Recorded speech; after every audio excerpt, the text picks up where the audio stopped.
Hello everyone, today I'd like to speak about the chief puppeteer behind Simon Harris and his regime in Leinster House. None other than Big Phil Hogan, also known as the Enforcer.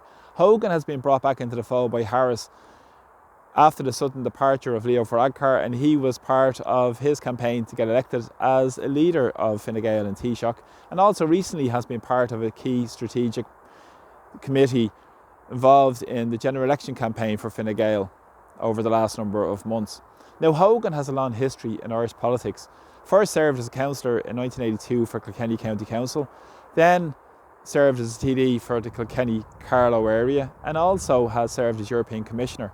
Now, in his role as a TD, he was good friends with Enda Kenny and supported Enda Kenny when the heave came against him back in 2010 by Richard Bruton. Of course, that didn't come to pass, and Hogan was then appointed as part of the new government as Minister for the Environment and Local Governments and Housing, also as well as part of his remit.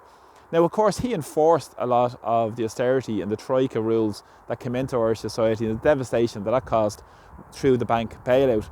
And Harris, of course, was at that point was the youngest TD who was elected, and a key component of the Kenny's regime. Now, also Hogan, in that role as Minister for the Environment, was trying to force through the water charges and everybody. We know the huge people power victory that came from the water charges, but Hogan famously said that water should be turned down to the trickle to those who don't pay. He was looking for that privatisation agenda again that's been forced through, a neoliberal agenda through the European Union. So it was a perfect and capable supporter of the EU policies in Ireland. And he said, well, the people voted for it, so he will turn the water down to a trickle.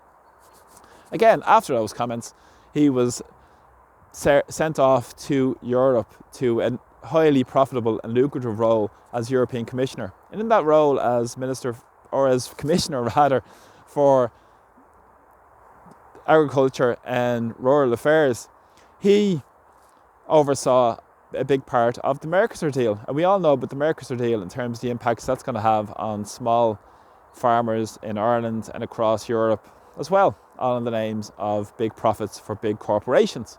And then he became Commissioner for Trade in 2019. And he lost that role because of his breach of COVID regulations when he drove from Kilkenny to Kildare, going off to Galway to play golf with his friends in Clifton. Of course, he was part of that group that said, do as I say, not do as I do mantra. And Hogan now has forced himself back into a position of power in Irish political life because of his involvement with his own management company that he set up and a strategic advice company that he set up over the past number of years after his resignation from office in Brussels. Now, he's a complete and utter yes man for the establishment. Over the past number of years, he's been doing deals as an advisor with companies like JP Morgan, with Vodafone, with many law firms as well, interestingly enough. A very capable person to oversee the profits of the super rich and wealthy. And again, he's part of the men who's pulling the strings behind Simon Harris now as part of these new government formation talks.